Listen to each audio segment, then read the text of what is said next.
Option নাই, ঠিক আছে।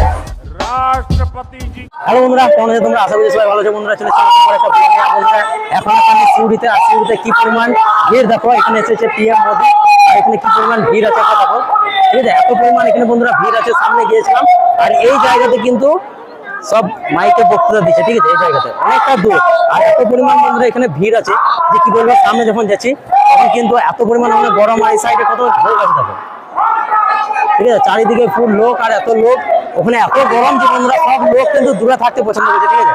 সবাই সামনে থাকা থেকে দূরে থাকা বেশি পছন্দ করছে। সব কিন্তু এই জায়গাটা দেখো ফাঁকা আছে, সব দূর দিয়ে কিন্তু মানুষ বসে আছে, ঠিক আছে। আর সামনে বন্ধুরা আমি গিয়েছিলাম, সামনে এত দূর ওখানে কি বলবো তোমাদেরকে জুম করে দেখা দেবো। এখানে এত দূর আর এত জাম আছে যে কি বলবো। এখানে প্রচন্ড দূর থেকে আমি ভিডিওটা শুট করছি, ঠিক আছে, প্রচন্ড দূর থেকে। দেখো এখনো কিন্তু লোক কম হয় নাই, এখনো কিন্তু একই রকম বন্ধুরা লোক ঢুকে দিচ্ছে, ঠিক আছে। এই সাইডে গোটাই কিন্তু একই রকম লোক এখনো ঢুকে দিচ্ছে। প্রচুর ভিড়, প্রচুর। আর যেহেতু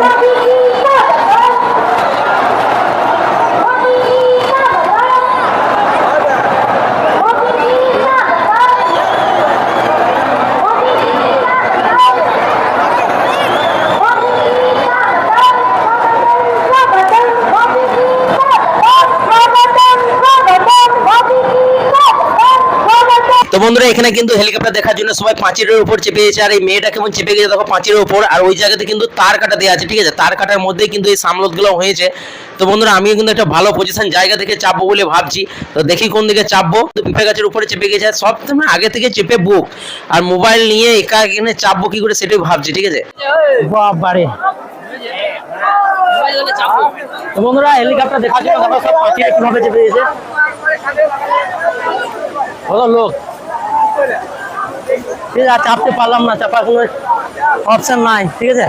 সব চারদিকে চেপে গেছে, আর চাপার কোনো অপশন নাই।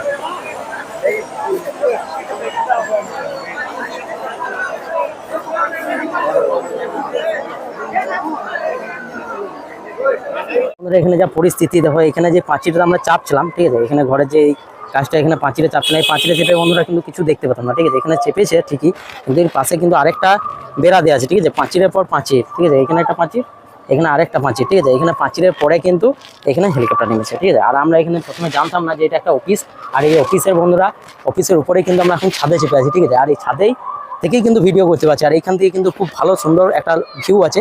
এখান থেকে ভালো খুব সুন্দরভাবে দেখা যাবে, ঠিক আছে, পুরো দৃশ্যটা। সেই জন্য কিন্তু আর ওখানে গেলাম না, কারণ ওই জায়গাতে গেলে প্রচণ্ড পরিমাণ ধরো ভিড় আছে, ঠিক আছে। ওখানে প্রচণ্ড পরিমাণ ভিড়। এখান থেকে দেখতে পাচ্ছ বন্ধুরা, ওখানে যে টিনের মতন দেখতে পাওয়া যায় সাদা জিনিসটা, তো ওইখানেই কিন্তু চলছে, ঠিক আছে। ওখানে কিন্তু সভা হচ্ছে, আর আমরা এখানে কিন্তু একটা বিল্ডিংয়ের মধ্যে আছি, আর সেই বিল্ডিংয়ে এখন কেউ নাই, দেখতে পাই এই বিল্ডিংয়ের মধ্যে এখন কেউ নাই, সবাই চলে গেল ওখানে। আর আমি কিন্তু একাই এখানে বন্ধুরা দাঁড়িয়ে গেছি, কারণ আমি এখানে ব্লগ করতে এসেছি, তাই তোমাদেরকে দেখানোর জন্য কিন্তু এখানে দাঁড়িয়ে গেলাম। আবার যখন হেলিকপ্টারগুলো উঠবে, মোদি যখন এখানে চাপবে, তখন তোমাদেরকে আবার প্রথম থেকে দেখাতে পারবো। সেই জন্য কিন্তু আমি এখানে দাঁড়িয়ে গেলাম, কারণ এখান থেকে ওইখানে যেয়ে আবার ঘুরে এখানে আসা সম্ভব নয়, ঠিক আছে। সেই জন্য কিন্তু এখানে চলে এলাম। আর এখানে কিন্তু বন্ধুরা দুটো হেলিকপ্টার নিয়েছে, একটা ওই একটা। আর হেলিকপ্টারের বন্ধুরা এখন তেল ভরছে দেখো, ঠিক আছে। এখানে ইন্ডিয়ান অয়েল, ঠিক আছে, ইন্ডিয়ান অয়েলের পেট্রোল পাম্পে এখন তেল ভরছে। আর এই পাশে একটা আর ওই একটা, ঠিক আছে। আর গাড়িগুলো বন্ধুরা আগে থেকেই বলছে নাকি এখানে এসেছিলো, ঠিক আছে। এখানে যে কালো কালারের দু তিনটে গাড়ি ছিল দেখলাম, সেই গাড়িগুলো পেরিয়ে গেলো। তোমাদেরকে অতটা ভালো দেখাতে পারলাম না, তখন আমি আস্তে আস্তে কিন্তু গাড়িগুলো পেরিয়ে গেলো। তো দু তিনটে গাড়ি এখানে ছিল আগে থেকেই কিন্তু স্টক করা, ঠিক আছে। আর ওই গাড়িগুলো এখানে ছিল। আর এটার মধ্যে বন্ধুরা এই সাইডে কিন্তু সুইমিং পুল আর সমস্ত কিছু রয়েছে, ঠিক আছে। এখানে দেখতে পাচ্ছ কতটা উঁচু, অনেক উঁচু জায়গা, ঠিক আছে। আর এখানে কিন্তু বন্ধুরা একটা রাস্তা আছে, আমরা আগে জানতাম না যে এই জায়গাতে হেলিকপ্টার নামে। আমি ভাবছিলাম যে ওই ডাঙ্গালের ওই সাইডটাতে হেলিকপ্টার নামবে, সেই জন্যই কিন্তু বন্ধুরা ওইখানেতে ছিলাম, ঠিক আছে। তারপরে হঠাৎ দেখছি হেলিকপ্টারগুলো সব আসছে, আর এক চান্স এখানে নেমে গেছে। তারপরে হট করে দেখছি এই জায়গাতে এইভাবে নামছে। भारत माता की, भारत माता की। मैं मेरा भाषण शुरू करूं उसके पहले यहां कुछ मेरे युवा मित्र बढ़िया बढ़िया चित्र बना करके लाए हैं। मैं एसपीजी के लोगों से कहूंगा, ये जो छोटे छोटे मेरे बाल मित्र जो चित्र लाए हैं उनसे ले लीजिए, और अगर आपने पीछे अपना एड्रेस लिखा है तो मैं आपको चिट्ठी भेजूंगा। मैं आपका बहुत आभारी हूं, इतना प्यार से आप लोग ये सब बना के ले आए हो। बोले भारत माता की, भारत माता की। इस चुनाव में यहां से जो उम्मीदवार है उनसे मेरा आग्रह है कि आगे खड़े हो जाएं। जो चुनाव लड़ रहे हैं कैंडिडेट है, जो कैंडिडेट है वहां मैं आता हूं। मैं जरा सभी कैंडिडेट को मिलकर के आता हूं, उसके बाद मेरा भाषण शुरू करूंगा।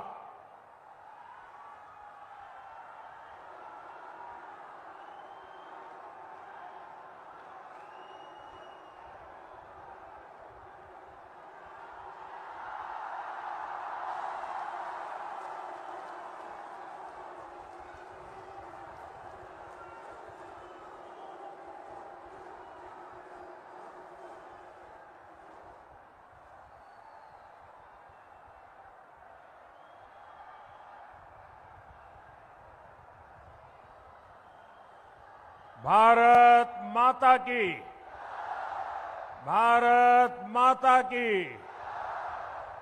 जय मां तारा, जय बक्रोनाथ, जय जगन्नाथ, जय निताई। वीरभूमि की धरती ऐतिहासिक है, क्रांतिकारी है और प्रेरणाओं से भरी भी हुई है। दुकुड़ी बाला देवी, महान साधक बामाक्यापा, भारत रत्न प्रणब मुखर्जी, उपन्यासकार ताराशंकर बंदोपाध्याय, पद्मश्री तृप्ति मुखर्जी और तकदीरा बेगम, ऐसी अनेक प्रेरक संतानों की धरती ये हमारी वीरभूमि है। वीरभूमि ने संथाल क्रांति को ऊर्जा दी थी। आज उसी वीरभूमि में परिवर्तन की आंधी नजर आ रही है।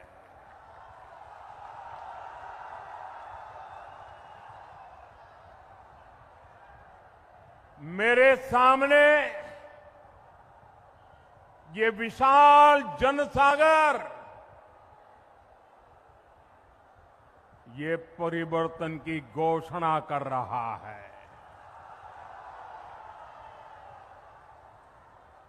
अभी मैं हेलीकॉप्टर से उतरा और हेलीपैड से यहां तक आया। दोनों तरफ इससे भी ज्यादा भीड़ वहां लगी हुई थी।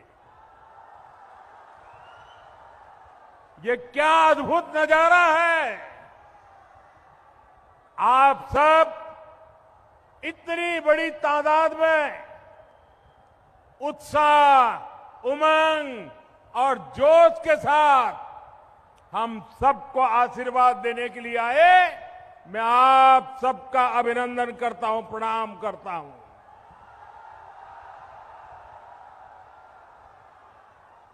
हमारा ये वीरभूमि बाउल संगीत की भूमि है और आज यहां एक ही संगीत, एक ही धून गूंज रही है। एक ही गुंज, एक ही संगीत, एक ही आवाज। पलटानो दोरकार, पलटानो दोरकार, पलटानो दोरकार। साथियों, गुरुदेव रविन्द्रनाथ टैगोर ऐसा समाज देखना चाहते थे जहां हर कोई भय से मुक्त हो।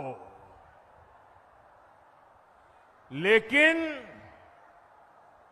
टीएमसी के महाजंगल राज ने एकदम उल्टा कर दिया। ये मां, माटी और मानुष की बात करते थे, लेकिन मां आज रो रही है। माटी पर घुसपैठियों का कब्जा हो रहा है और मानुष भयभीत है, डरा हुआ है, सहमा हुआ है। टीएमसी के महाजंगल राज का साक्षी हमारा ये वीर भूम है। साथियों, बोगतुई में जो कुछ हुआ वो सिर्फ एक घटना नहीं थी, वो मानवता के माथे पर कलंक था। निर्दोष महिलाओं और बच्चों को जिंदा जला दिया गया। ये महाजंगल राज नहीं है तो क्या है? ये महाजंगल राज है कि नहीं है? ये महाजंगल राज है कि नहीं है? ये महाजंगल राज जाना चाहिए कि नहीं जाना चाहिए? ये महाजंगल राज का खात्मा होना चाहिए कि नहीं होना चाहिए? साथियों, ये घटना टीएमसी सिंडिकेट के गुंडा राज का बहुत खतरनाक सबूत है। माटी आपकी, हक आपका, लेकिन इस पर कब्जे के लिए ये गैंग वॉर चल रही है। बालू, पत्थर और कोयला, ये जो लूट चल रही है, ये टीएमसी के बड़े बड़े नेताओं, उनके आला कमान, उनके आशीर्वाद से हो रहा है। साथियों, बंगाल की माटी पर घुसपैठियों का कब्जा बहुत ही खतरनाक स्तर पर पहुंच रहा है। टीएमसी का सिंडिकेट घुसपैठियों को फर्जी सरकारी डॉक्यूमेंट दिलवा रहा है। पड़ोस से घुसपैठिए अंदर आते हैं, यहां पंचायत हो, अन्य सरकारी दफ्तर हो, वहां डरा धमका कर गलत काम कराए जा रहे हैं। फर्जी डॉक्यूमेंट बनाने का एक काला खेल बंगाल की देश की सुरक्षा के लिए बहुत बड़ा खतरा है। इसलिए आज मैं बंगाल के लोगों से एक वायदा करता हूं। बंगाल में बीजेपी सरकार बनते ही घुसपैठ के मददगार लोगों के खिलाफ एक विशेष जांच बिठाई जाएगी।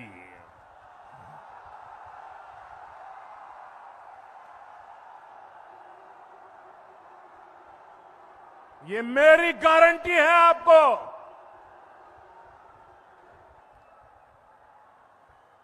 घुसपैठियों के हर मददगार को,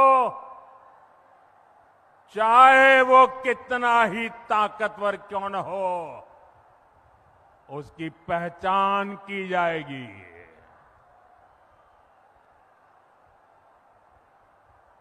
घुसपैठियों को भी खदेड़ा जाएगा और घुसपैठियों के जो आका है उनको जेल में भरा जाएगा।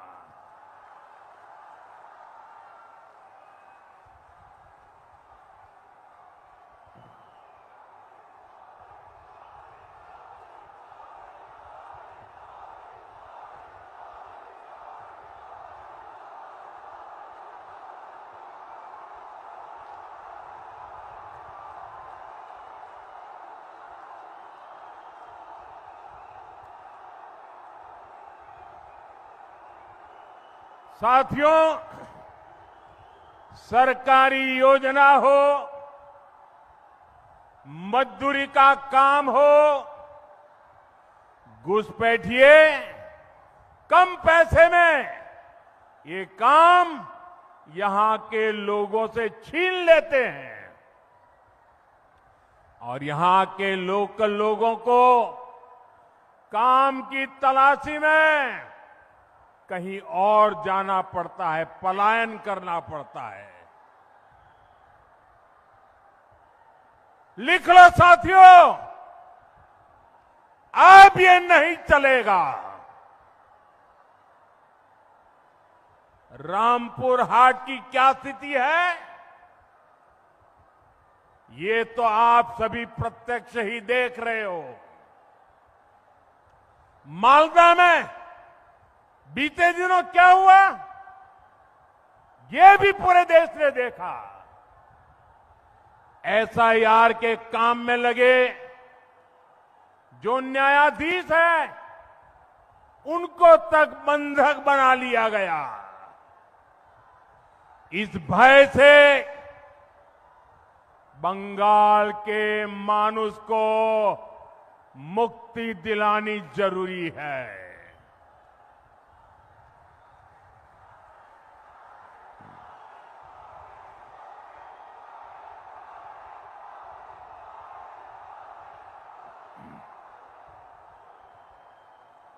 साथियों, मां, माटी और मानुष में से मां की स्थिति तो और भी खराब है।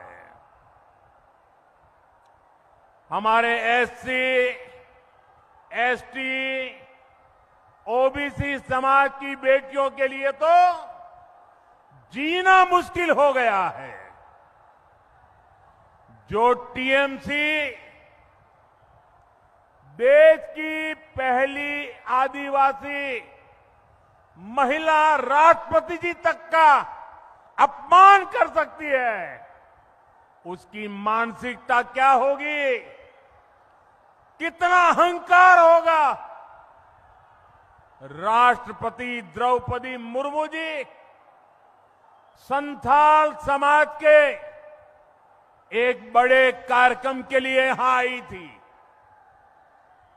देश में किसी की भी सरकार हो, राष्ट्रपति जी को उचित सम्मान देना संविधान के तहत आपका दायित्व है। लेकिन ये अहंकारी टीएमसी सरकार देश की राष्ट्रपति तक को कुछ भी नहीं समझती, सिर्फ इसलिए क्यों हमारी राष्ट्रपति जी आदिवासी समाज की बेटी है और इसलिए आपको अपमान करने का हक मिल जाता है।